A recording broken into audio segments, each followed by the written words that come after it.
पिछले एपिसोड में हमने देखा था कि चांग शेंगसेक का जो एल्डर होता है उसकी ह्यूमन के साथ फाइट शुरू हो गई होती है। इस फाइट में वो एल्डर ह्यूमन का मुकाबला नहीं कर पा रहा था, इसलिए वो वहां से अपनी जान बचाकर भाग निकलता है। लेकिन जैसे वो वहां से भागता है उसके पास शियाफान और बाकी लोग आ गए थे जो यहाँ पर उसकी जान लेने के लिए आए होते हैं। उनसे फाइट करने की कोशिश करता है लेकिन वो समझ चुका था कि वो यहाँ पर तीनों लोगों का मुकाबला नहीं कर सकता, जिसके बाद वो सारे लोग मिलकर वहां पर उस एल्डर की जान ले लेते हैं, जिस वजह से वो एल्डर वहां पर मारा जाता है। तो वहीं बाकी सारे ह्यूमन वेस्टर्न स्वाम्प के उस जगह पर जाने के लिए निकल जाते हैं जहां पर उन्हें ऐसा लगा था कि यहाँ पर वो ट्रेजर आने वाला है। लेकिन वहां आने के बाद उनके पीछे एक बहुत ही खतरनाक स्नेक पड़ गया होता है जो कि काफी बड़ा और बहुत ही ज्यादा पावरफुल था, जिसके बाद यहाँ से ये एपिसोड शुरू होता है। तो इस एपिसोड की शुरुआत में वो सारे के सारे ह्यूमन उस स्नेक को देखकर एकदम ज्यादा घबरा गए होते हैं कि अब वो यहाँ पर उस स्नेक का मुकाबला कैसे करेंगे। उस स्नेक की आंखें इतनी बड़ी होती है कि उसके अंदर एक पूरा का पूरा ह्यूमन समा जाए, जिस चीज से सारे लोगों की वहां पर हालत खराब हो गई होती है। वो सभी वहां से अपनी जान बचाकर भागने की कोशिश करते हैं, लेकिन जैसे वो स्नेक थोड़ा सा आगे बढ़ता है कि उसके चलने से ही वहां पर पूरा का पूरा तूफान आ चुका था, जिस तूफान के अंदर सारे के सारे ह्यूमन आ जाते हैं। वो एक दूसरे का हाथ पकड़ते हुए सभी को बचाने की कोशिश कर रहे थे, वरना कोई भी अगर इस तूफान के बीच में आ गया तो 100% चांस है कि वो यहाँ पर मारा जाएगा, क्योंकि आसपास का पूरा जंगल ही उस तूफान की वजह से उजड़ रहा होता है। साथ ही आसपास उसने का इतना खतरनाक पॉइजनस ऑरा फैला हुआ था कि कोई एक दूसरे को देख ही नहीं पा रहा होता है कि उसके सामने कोई है भी या फिर नहीं। सभी की आंखें चौंधिया गई होती है उस स्नेक की ऑरा की वजह से, जिस वजह से काफी सारे लोग इधर उधर जाकर फेंका जाते हैं। वहीं पर हम दो लोगों को देखते हैं, जिसमें से एक डिसाइपल होता है और दूसरा त्यानिंग टेंपल का मॉन्क होता है। वो दोनों भी काफी दूर आकर फेंका चुके थे, उन्हें तो वहां पर कुछ दिखाई नहीं दे रहा होता कि आसपास के सारे लोग गए तो गए कहां पर, जिस चीज से वो लोग भी यहाँ पर घबरा जाते हैं। इधर हम शियाफान को देखते हैं जो पूरे एटीट्यूड के साथ आगे बढ़ते हुए उसी जगह पर आ जाता है जहां पर वो स्नेक था। उसके भी सामने वो तूफान आता है, लेकिन वो तूफान को आसानी से काटते हुए वहां से आगे बढ़ रहा होता है। ऐसा लग रहा था कि उस तूफान का तो उसके ऊपर कोई असर ही नहीं हो रहा है, लेकिन जैसे जैसे वो जितना दूर आते जा रहा होता है वो तूफान उतना ही ज्यादा गहरा होते जा रहा था। तब शियाफान का जो बंदर होता है उससे पीछे इशारा करते हुए बताता है कि पीछे देखो, यहाँ से एक बहुत ही खतरनाक तूफान हमारी तरफ ही बढ़ रहा है। और जैसे वो तूफान शियाफान के एकदम करीब आ जाता है, वो वहां पर अपनी पावर का इस्तेमाल करते हुए एक शील्ड बना देता है, जिसके अंदर वो अपने आप को और अपने बंदर को डाल लेता है ताकि वो तूफान का असर उसके ऊपर ना हो पाए। लेकिन शियाफान कह रहा होता है कि जब तक हम शील्ड के अंदर है तब तक तो हमें कुछ नहीं हो सकता, लेकिन हम ज्यादा देर तक यहाँ पर नहीं रह सकते, क्योंकि जैसे जैसे यहाँ का ऑरा गहरा होते जाएगा हम आगे कुछ भी नहीं देख पाएंगे, और कब कहाँ पर से वो स्नेक आकर हमारी जान ले ले ये भी हम नहीं जानते। इसलिए हमें कैसे भी करके अपनी पावर का इस्तेमाल करते हुए यहाँ से बाहर निकलना पड़ेगा। जिसके बाद शियाफान वहां पर अपनी यिन और यांग एनर्जी की पावर का इस्तेमाल करना शुरू कर देता है, जहाँ उसने अपनी दोनों पावर को आपस में मिला लिया था। उसके मिलाने की वजह से वहां पर इतना भयंकर ऑरा बाहर निकल रहा होता है कि उस ऑरा की वजह से आसपास का जितना भी तूफान था वो सभी कम होने लगता है, और शील्ड के अंदर यिन और यांग एनर्जी पूरी तरह से भर चुकी थी, जिस वजह से शियाफान अपनी शील्ड को लिए वहां से आगे बढ़ रहा होता है। लेकिन उसके इतने ज्यादा खतरनाक अटैक करने की वजह से भी वहां का जो पॉइजनस ऑरा था वो कम होने का नाम ही नहीं ले रहा था। ये देखकर तो शियाफान भी थोड़ा घबरा रहा होता है कि आखिर यहाँ पर वो इस पॉइजनस ऑरा को कैसे रोकेगा, ये तो यहाँ पर रुकने का नाम ही नहीं ले रहे। लेकिन ये मुसीबत भी उन लोगों के लिए कम नहीं थी, तभी वहां पर वो स्नेक भी आ जाता है जो अब शियाफान के शील्ड के पास से ही गुजरना शुरू कर देता है। ये देखकर तो शियाफान और उसका बंदर दोनों घबरा जाते हैं, क्योंकि ये स्नेक शियाफान की उम्मीद से भी ज्यादा बड़ा और पावरफुल था। शियाफान अपनी पावर का इस्तेमाल करते हुए खुद को अपने बंदर को बचाने की कोशिश कर रहा होता है, लेकिन तब उसे एक चीज समझ में आती है कि स्नेक को यहाँ से बाहर निकलने का रास्ता जरूर मालूम होगा। अगर मैं इसका पीछा करते जाऊँ तो हो सकता है मैं यहाँ से बाहर निकल पाऊंगा, इसलिए मुझे इस स्नेक का पीछा करना चाहिए। जिसके बाद वो वहां से उस स्नेक का पीछा करना शुरू कर देता है। दूसरी तरफ हम जिन्यू को देखते हैं जो अकेला जंगल में आगे बढ़ रहा होता है, क्योंकि वो भी अपने बाकी सारे साथियों से अलग हो चुका था। तो अभी उसके सामने से एक बाज गुजरता है जो कि किसी मॉन्स्टर की तरह दिखाई दे रहा था, और वो वहां पर जिन्यू के पीछे पड़ गया होता है। इसलिए जिन्यू अपनी स्वॉर्ड पे खड़े होकर वहां से आगे बढ़ना शुरू कर देता है ताकि यहाँ पर उस बाज के चंगुल से बच सके, क्योंकि वो बाज तो रुकने का नाम ही नहीं ले रहा था। वो पूरी तरह से जिन्यू के पीछे पड़ गया होता है ताकि यहाँ पर जिन्यू की जान ले सके। और जैसे जैसे जिन्यू उस बाज से बचकर भाग रहा होता है, उस बाज ने उसे पीछा करते हुए जंगल के एकदम बीच में लेकर आ चुका था, जहाँ आने के बाद जिन्यू बुरी तरह से फंस चुका होता है, क्योंकि अब आसपास से कई सारे पॉइजनस स्नेक और अलग अलग तरह के मॉन्स्टर बाहर निकल कर आने लग गए थे, जो कि सभी जिन्यू के ऊपर अटैक करने के लिए तैयार होते हैं। तब जैसे ये स्नेक जिन्यू के ऊपर अटैक करने वाला होता है, उसने वहां पर अपनी पावर का इस्तेमाल करते हुए उस स्नेक को वहां पर काट दिया होता है। लेकिन खतरा यहाँ पर अब भी खत्म नहीं हुआ था, वहां पर वही पॉइजनस ऑरा वापस से आना शुरू हो जाता है। ये देखकर तो अब जिन्यू भी थोड़ा थोड़ा घबरा रहा था। वो खुद में कहता है मुझे कैसे भी करके यहाँ से बाहर निकलना होगा, मैं चाहे अपनी कितनी भी पावर का क्यों ना इस्तेमाल करूँ, मैं थोड़े बहुत मॉन्स्टर को तो यहाँ पर मार सकता हूँ, लेकिन यहाँ पर मॉन्स्टर तो रुकने का नाम ही नहीं ले रहे। न जाने यहाँ पर कितने लाखों मॉन्स्टर होंगे जिनसे मुझसे फाइट करनी होगी, इसलिए भला इसी में है कि मैं यहाँ से बाहर जाने का रास्ता ढूंढूं। जिसके बाद दोबारा से अपने स्वॉर्ड पे खड़े होकर वहां से भाग निकलता है। दूसरी तरफ हम न्यू सेट के मैसेंजर को देखते हैं जो खुद भी अपने बाकी सारे के सारे साथियों से अलग होकर जंगल के बीच में आ गया होता है, जहाँ पर उसके साथ फेंग शियानवेरी की एक लड़की भी होती है। वो दोनों अपने सभी साथियों से अलग हो चुके थे। तब उस मैसेंजर को ऐसा लगता है कि आसपास जरूर कोई ना कोई है जो उसका पीछा कर रहा है, इसलिए वो अपनी स्वॉर्ड निकाल कर उसके ऊपर अटैक करने के लिए वहां पर तैयार हो जाता है। जिसके बाद वहां पर एक पॉइजनस स्कॉर्पियो आ चुका था जो सीधा वहां पर आते ही फेंग शियानवेरी वाली लड़की के ऊपर अटैक कर देता है। लेकिन उस मैसेंजर ने अपनी पावर का इस्तेमाल करते हुए वहां पर पर उस स्कॉर्पियो को खत्म कर दिया था। लेकिन वो स्कॉर्पियो भी कम नहीं था। अब देखते ही देखते वहाँ पर एक के बाद एक कई सारे मॉन्स्टर आना शुरू हो जाते हैं। यहाँ के तो छोटे मोटे कीड़े भी बहुत ही ज्यादा पॉइजनस और खतरनाक थे, जो किसी भी इंसान की जान लेने में जरा सा भी नहीं चूकेंगे, भले से वो चूंटियां ही क्यों ना हो। चूंटियां ही इतनी ज्यादा पावरफुल होती है कि वो किसी भी इंसान की जान ले सकती है। ये देखकर तो दोनों वहाँ पर घबरा चुके थे, लेकिन तब भी उसने अपनी पावर का इस्तेमाल करते हुए वहाँ के कई सारे मॉन्स्टर को मार गिराया था। जिसके बाद वो जो मैसेंजर होता है वो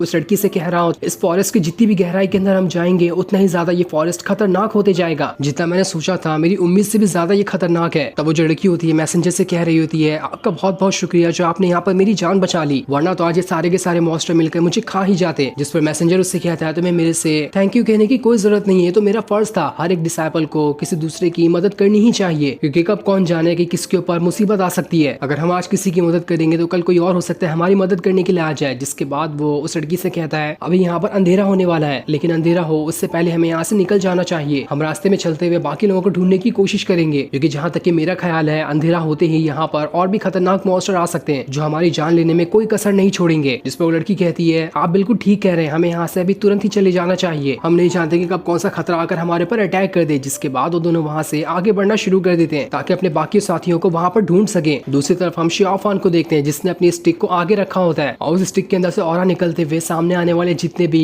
भवंडर और पॉइजनस ऑरा होता है उन सभी को खत्म करते हुए शियाफान के लिए रास्ता बना रहा होता है। और उस स्टिक की बदौलत शियाफान आसानी के साथ अपने बंदर के साथ आगे बढ़ते जा रहा था। साथ ही वो अपने डिमोनिक ऑरा से आसपास के इलाके पे अच्छी नजर बनाए रखे होता है कि आसपास से अचानक से कोई खतरा आकर उसके ऊपर अटैक ना कर दे। और जैसे वो थोड़ी दूर अपनी नजर डालता है, उसे लगता है कि सामने से कोई बहुत ही खतरनाक अटैक उसी की तरफ बढ़ रहा है, जिससे उसे बचना होगा। अगर वो नहीं बचेगा तो हो सकता है यहाँ पर उसकी जान चली जाए। और जैसे वो अटैक शियाफान के पास आता है, शियाफान सही टाइम पर वहां से हट जाता है, जिस वजह से वो अटैक उसे नहीं लगा था। और ये अटैक किसी और ने नहीं बल्कि ज़ूकी ने ही किया होता है, क्योंकि यहाँ पर वो उस पॉइजनस ऑरा की वजह से नहीं देख पा रही थी कि उसके सामने शियाफान है कि या फिर कोई और है। उसे लग रहा होता है कि सामने उसके कोई मॉन्स्टर है जो उसके ऊपर अटैक कर देगा, इसलिए उसने भी वहां पर अपनी थंडर स्वॉर्ड को निकालते हुए शियाफान के ऊपर अटैक करना स्टार्ट कर दिया था। उसी तरह से शियाफान भी नहीं देख पाता कि उसके ऊपर जो अटैक हो रहा है वो कोई और नहीं बल्कि ज़ूकी ही कर रही है। और ये दोनों पिछले 10 साल से एक दूसरे से नहीं मिले हैं, और अगर अभी यहाँ पर वो दोनों मिल गए तो ये इनकी मुलाकात 10 सालों बाद होगी। शियाफान जब इस थंडर स्वॉर्ड को देखता है तो वो एकदम ज्यादा हैरान रह चुका था। वो खुद में कहता है, मुझे ठीक तरह से याद तो नहीं आ रहा, लेकिन जरूर मैंने इस थंडर स्वॉर्ड को पहले भी कहीं देखा है। ये थंडर स्वॉर्ड वाली टेक्निक जरूर किसी ह्यूमन की होगी, और ये टेक्निक सच में बहुत ज्यादा पावरफुल है, मुझे इससे थोड़ा सा संभल कर रहना पड़ेगा। जिसके बाद वो वहां से उस थंडर स्वॉर्ड से बचते हुए आगे बढ़ना शुरू कर देता है। लेकिन वो थंडर स्वॉर्ड तो उसका पीछा छोड़ने का नाम ही नहीं ले रही थी, जिस वजह से तो अब शियाफान को भी यहाँ पर गुस्सा आना शुरू हो गया था। इसलिए वहां पर अपनी स्टिक को बाहर निकाल लेता है और फिर उस स्टिक की मदद से उस थंडर स्वॉर्ड के ऊपर इतना खतरनाक अटैक करता है कि वो थंडर स्वॉर्ड वहां से बहुत दूर फेंका जाती है। लेकिन यहाँ पर ज़ूकी भी कम पावरफुल नहीं थी, उसने दोबारा से अपनी थंडर स्वॉर्ड का इस्तेमाल करते हुए शियाफान के ऊपर अटैक करके उसे वहां से दूर कर दिया था। तब उसका कपड़ा देखकर शियाफान ये सोच रहा होता है कि हो ना हो ये कि न्यू सेट की ही कोई डिसाइपल होगी, लेकिन आखिर ये है कौन जिसके पास इतनी ज्यादा पावर है जो ये मुझे टक्कर दे पा रही है। जिसके बाद ज़ूकी दोबारा से कई सारे अटैक शियाफान के ऊपर ही कर रही होती है, लेकिन अभी तक के वो दोनों एक दूसरे को नहीं देख पाए थे। बस अनजान तरीके से एक दूसरे के ऊपर बस अटैक किए जा रहे होते हैं, जहाँ पर ज़ूकी थोड़ी ज्यादा पावरफुल दिखाई दे रही थी, लेकिन शियाफान भी कम पावरफुल नहीं था। वो तो बस यहाँ पर थोड़ा कंफ्यूज होता है कि आखिर यहाँ पर अचानक से कौन आ गया। जिसके बाद वो वहाँ पर अपनी स्टिक का इस्तेमाल करते हुए उस थंडर स्वॉर्ड को रोके जा रहा था। ये देखकर तो अब ज़ूकी को भी बहुत ज्यादा गुस्सा आ जाता है और उसने वहाँ पर अपने थंडर स्वॉर्ड वाले फॉर्मेशन को भी एक्टिवेट कर लिया था, जिसके अंदर से अपनी सारी की सारी पावर को निकालकर शियाफान के ऊपर अटैक करने वाली होती है। जिस वजह से अब देखते ही देखते शियाफान चारों की चारों तरफ से उस थंडर स्वॉर्ड से घिर गया होता है। उसे तो समझ ही नहीं आ रहा था कि अचानक से इस थंडर स्वॉर्ड की यहाँ पर तादाद कैसे बढ़ गई। इसलिए अब वो वहाँ पर अपनी यिन और यांग एनर्जी को मिलाते हुए एक फॉर्मेशन बना देता है, जिसके अंदर उसने एक शील्ड को बाहर निकाल लिया था और उसकी मदद से वो जितने भी थंडर स्वॉर्ड वहाँ पर आ रही होती है उन सभी को आसानी से खत्म कर दे जाता है। एक भी थंडर स्वॉर्ड उसे वहाँ पर एक खरोच तक नहीं दे पा रही थी और उसने बड़ी ही आसानी से अपनी पावर का इस्तेमाल करते हुए सारे के सारे थंडर स्वॉर्ड को वहाँ पर खत्म कर दिया था। लेकिन यहाँ पर ज़ूकी भी नहीं रुकने वाली थी, वो दोबारा से अपने वहाँ पर एक और खतरनाक टेक्निक का इस्तेमाल कर लेती है, जिस टेक्निक का इस्तेमाल करके उसने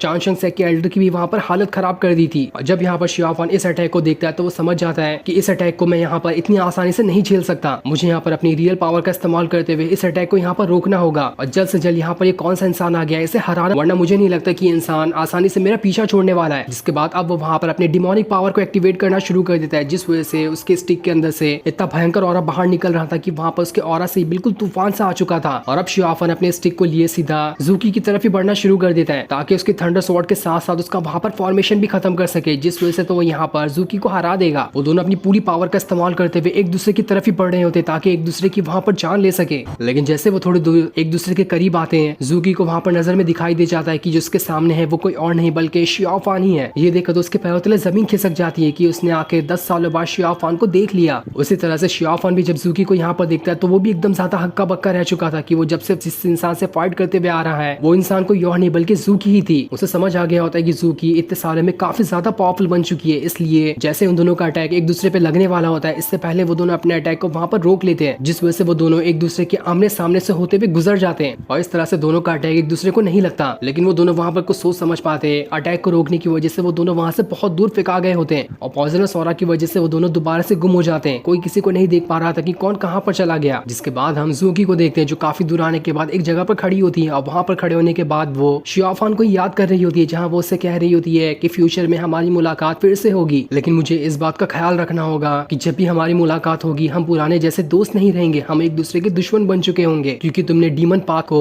अपना लिया है और मैं अभी तक ह्यूमन पाथ के ऊपर ही चल रही हूँ। लेकिन मुझे पूरी उम्मीद है कि तुम एक न एक दिन जरूर जान जाओगे कि आखिर जिस रास्ते पे तुम निकले हो वो रास्ता बिल्कुल ठीक नहीं है, क्योंकि जूकी ने आज पहली बार 10 सालों में शियाओ फान को इतना ज्यादा खतरनाक, गुस्से में और पावरफुल देखा था, वो भी डिमोनिक ऑरा के साथ, जिस वजह से वो एकदम ज्यादा हैरान रह गई होती है। उसी तरह से दूर खड़े होकर शियाओ फान भी जूकी के बारे में ही सोच रहा होता है। वो अपने बंदे से कहता है क्या तुमने उसे पहचाना कि वो कौन थी?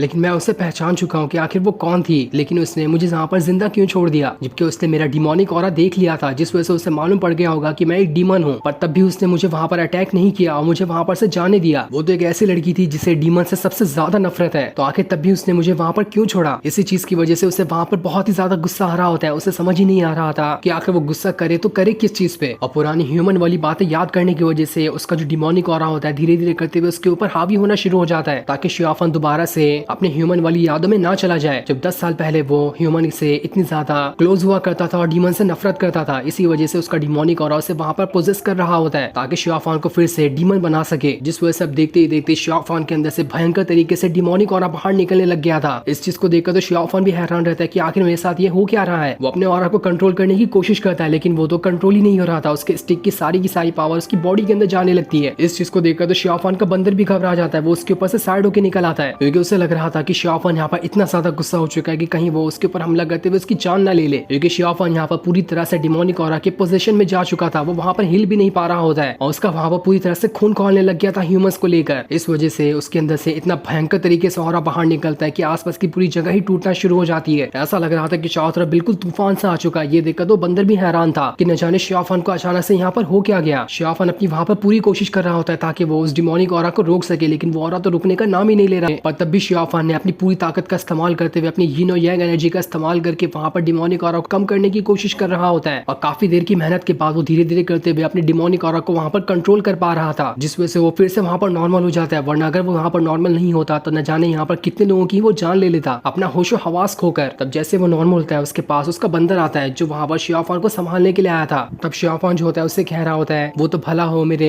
ह्यूमन और डीमन दोनों तरह की पावर का, वरना अगर मैंने यहाँ पर अपनी यिन और यांग एनर्जी का इस्तेमाल करते हुए खुद को कंट्रोल नहीं किया होता तो न जाने मैं हो सकता है तुम्हारे ऊपर ही अटैक करके तुम्हारी जान ले लेता। लेकिन खैर जो हुआ मैं अब यहाँ पर खुद को कंट्रोल कर चुका हूँ, इसलिए अब हमें यहाँ से आगे बढ़ना चाहिए क्योंकि खतरा अब भी यहाँ पर खत्म नहीं हुआ है। ये तो हमारे सफर की बस शुरुआत ही है, हमें अब यहाँ पर से बहुत लंबा सफर तय करना है। दूसरी तरफ हम त्यानिंग टेम्पल के एक मॉन्क को देखते हैं जो अपने साथियों को आवाज लगाते हुए जंगल में आगे बढ़ रहा होता है क्योंकि वो भी बेचारा अपने साथियों से अलग हो चुका था। और तब उसकी मुसीबत बढ़ाने के लिए वहाँ पर कोई और नहीं बल्कि पिंगर आ जाती है जो वहाँ पर अपनी हरकतों से उस मॉन्क को सेड्यूस करने की कोशिश करती है। वो उससे कह रही होती है तुम्हारी किस्मत में ही लिखा था आज मुझसे मिलना, तुम कुछ टाइम में जान जाओगे कि आखिर मैं कौन हूँ, मैं यहाँ पर क्या कर सकती हूँ। जिसके बाद वो अपने ऑरा का इस्तेमाल करते हुए वहाँ पर उस मॉन्क को कंट्रोल कर रही होती है, जिस वजह से धीरे धीरे करते हुए वो मॉन्क भी उसके कंट्रोल में जाने लगता है क्योंकि पिंगर के पास पोजेस करने की इतनी खतरनाक ऑरे वाली पावर जो है वो किसी को भी अपनी ऑरा की मदद से अपने कंट्रोल में कर सकती है। लेकिन उस मॉन्क के पास जो उसका भाला होता है वो अपने अंदर से पावर निकालते हुए उस मॉन्क को वहाँ पर ठीक कर देता है, जिस वजह से पिंगर का जो भी पोजीशन वाला ऑरा उस मॉन्क के अंदर गया था वो धीरे धीरे करते हुए उसके अंदर से बाहर निकलने लगता है, जिस वजह से वो मॉन्क दोबारा से नॉर्मल होते जा रहा था। इसलिए वो वहाँ पर अपने भाले को लिए पिंगर के पास आता है और उसके ऊपर अटैक करना शुरू कर देता है। जिसके बाद देखते ही देखते दोनों के बीच काफी जबरदस्त फाइट शुरू हो जाती है। दोनों अपनी पावर का इस्तेमाल करते हुए एक दूसरे के ऊपर अटैक किए जा रहे होते हैं। तब पिंगर जो होती है उस मॉन्क से कह रही होती है मैंने तो सुना था कि मॉन्क अच्छे इंसान होते हैं जो सारे लोगों को माफ करते जाते हैं, लेकिन तुम तो देखो तुम तो सीधा मुझ पर अटैक करने के लिए आ गए। मुझे नहीं लगता कि तुम एक नॉर्मल मॉन्क हो और जब तुमने ठीक तरह से मॉन्क की पढ़ाई नहीं की तब तो तुम्हें मारने में कोई हर्ज नहीं है। लेकिन वो मॉन्क वहाँ पर पिंगर की चिकनी चुपड़ी बातों में आने के लिए बिल्कुल भी तैयार नहीं था। वो वहाँ पर अपने भाले का इस्तेमाल करते हुए लगातार कई सारे अटैक पिंगर पे किए जा रहा होता है, लेकिन पिंगर तो वहाँ पर उसके अटैक से उसको असर ही नहीं हो रहा था। वो वहाँ पर डांस करते हुए बड़ी ही आसानी के साथ उस मॉन्क को हराए जा रही होती है, जिस वजह से मॉन्क तो उसका वहाँ पर कुछ नहीं बिगाड़ पाता। तो वहीं थोड़ी दूर हम फैंगशान वैली के उस आदमी को देखते हैं जिसने पिछले एपिसोड में एक जगह पर निशान बनाया था। वो वहाँ पर देख भी लेता है कि वो मॉन्क पिंगर के साथ फाइट कर रहा है, लेकिन तब भी वो वहाँ पर कुछ नहीं करता और अपना वहाँ पर आगे बढ़ जाता है। इधर हम जिन्यू को देखते हैं जो खुद भी आगे बढ़ते हुए जंगल के काफी बीच में आ चुका था। तब उसे वहाँ पर आने के बाद वो डिसाइपल दिखाई देता है जिसके पीछे भी वो बाज वाला मॉन्स्टर पड़ा था। उसके ऊपर वो लगातार अटैक किए जा रहा होता है, लेकिन जैसे वो उसके ऊपर अटैक करके वहाँ पर उसकी जान लेता है, वहाँ पर दूसरा मॉन्क आकर उस बाज वाले मॉन्स्टर के ऊपर अटैक करके उसे वहाँ से दूर फेंक देता है। लेकिन अब वो बाज मॉन्स्टर उन दोनों के ऊपर ही अटैक करना शुरू कर देता है। जहाँ उस मॉन्स्टर के पास काफी ज्यादा पावर थी, वो दोनों भी वहाँ पर अपनी पावर का इस्तेमाल करते हुए उस मॉन्स्टर को नहीं रोक पा रहे होते हैं, जहाँ उसने अकेले ही इन दोनों को संभाले होता है। लेकिन तब भी काफी देर की फाइट के बाद आखिरकार वो दोनों उस मॉन्स्टर को उठाकर वहाँ से दूर फेंक देते हैं, जिसके बाद वहाँ पर जिन्यू भी आ जाता है। लेकिन वो जो बाज वाला मॉन्स्टर जहाँ दूर फेंकाया था वो किसी तरह के फूल के पास आ गया होता है, जिस फूल के अंदर से अजीब से बेलें निकलकर उस मॉन्स्टर को वहाँ पर पकड़ लेती है और उसका डिमोनिक ऑरा खुद के अंदर एब्जॉर्ब करना शुरू कर देती है। जहाँ देखते ही देखते उस फूल ने पूरी तरह से उस मॉन्स्टर को अपने चंगुल में ले लिया था। वो वहाँ पर उसे लेकर खा जाता है। ये देखो तो सारे के सारे लोग हैरान थे कि आखिर किस तरह का फूल है, इसने तो यहाँ पर इस मॉन्स्टर को बड़ी आसानी के साथ खा लिया। अगर कोई इंसान यहाँ पर जाएगा तो वो तो उसकी भी ऐसी ही हालत कर देगी। वो सब आपस में बातें कर रहे थे, ये तो एक बिल्कुल मॉन्स्टर है या फिर किसी तरह का डीमन है। लेकिन तब फूल ने उन तीनों को भी वहाँ पर देख लिया होता है, इसलिए वो वहाँ पर अपनी बेलों को निकालते हुए उन तीनों के ऊपर अटैक करना स्टार्ट कर देता है। लेकिन जैसे जैसे उससे बचकर वहाँ से दूर आ जाते हैं, तब वो जो डिसाइपल होता है बाकी लोगों से कह रहा होता है, मुझे नहीं लगता कि यहाँ पर ज्यादा तक रुकना ठीक होगा, हमें यहाँ से चले जाना चाहिए, वरना कभी भी ये फूल अपनी और ज्यादा पावर को बढ़ाते हुए हमारे ऊपर अटैक कर सकता है। जिस पर बाकी लोग भी कहते हैं, हाँ तुम बिल्कुल ठीक कह रहे हो, हमें यहाँ से चले जाना चाहिए। जिसके बाद वो तीनों वहाँ से चले जाते हैं ताकि उस फूल से अपनी जान बचा सके। इधर हम शियाफान के बंदर को देखते हैं जो शियाफान के साथ वहाँ से आगे बढ़ रहा होता है, जहाँ पर शियाफान चुपके से वूयान का पीछा कर रहा था कि आखिर ये वूयान जाता कहाँ है, क्योंकि वूयान ने तो उससे कहा था कि वो इस वेस्टर्न स्वाम्प के अंदर नहीं आने वाला है, लेकिन तब भी वो यहाँ पर आ गया था। इसलिए शियाफान उसका पीछा कर रहा होता है ताकि देख सके कि आखिर ये जाता तो जाता कहाँ है। तो वहीं वहाँ पर एक छोटी चिड़िया बैठी होती है जो सारी की सारी चीजों पे नजर रखे हुए थी, और वो चिड़िया किसी और की नहीं बल्कि बियाओ की आंट की ही होती है, जिसने उस चिड़िया को वहाँ पर भेजा था ताकि वेस्टर्न स्वाम्प के अंदर क्या क्या हो रहा है वो उसके ऊपर नजर रख सके। जिस वजह से वेस्टर्न स्वाम्प की सारी चीजें अब वहाँ पर बियाओ की आंट को भी मालूम पड़ गई होती है। दूसरी तरफ हम कई सारे सी मॉन्स्टर को देखते हैं जो सभी वहाँ से शियाफान और बाकियों को ढूंढने के लिए जा रहे थे, क्योंकि शियाफान और बाकियों ने मिलकर ही उनके एक साथी को बहुत ही बुरी तरीके से मार दिया था जब वो मॉन्स्टर जुई के ऊपर अटैक करने के लिए आया था। और उसी टाइम शियाफान ने अपने डिमोनिक ऑरा का इस्तेमाल करते हुए उस मॉन्स्टर को मार दिया था। इस वजह से उस मॉन्स्टर के जितने भी साथी होते हैं उन सभी ने वहाँ पर अपनी टीम बना ली होती ताकि शियाफान और बाकियों से अपना बदला ले सके। जिसके बाद वो सारी की सारी टीम वहाँ पर से आगे बढ़ना शुरू कर देती है। जो सीन दिखाते ही ये एपिसोड यहीं पर एंड हो जाता है। Thanks for